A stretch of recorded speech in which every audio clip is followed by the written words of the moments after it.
the first step is to simply open Roblox. After that, you're gonna have to tap on More at the bottom and then simply scroll down and tap on Settings. Now from here, we're gonna have to tap on Security, and as you can see, we have two different options.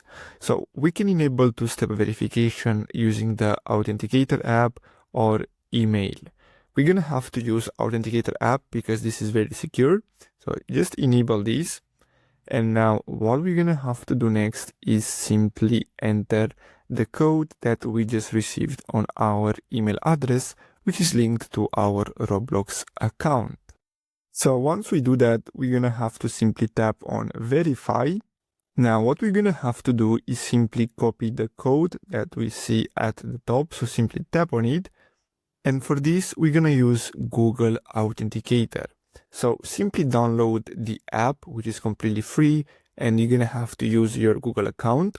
Then simply tap on add a code and then tap on enter a setup key.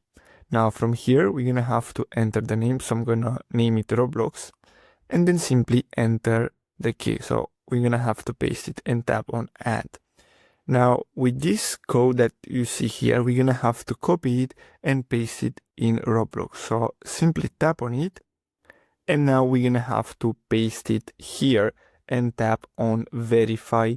And basically we're gonna see here some backup codes that we need. So basically with these codes, we can recover our account in case we lose access to the verification app. So make sure to save these codes somewhere safe and then simply tap on close, and that's all we have to do.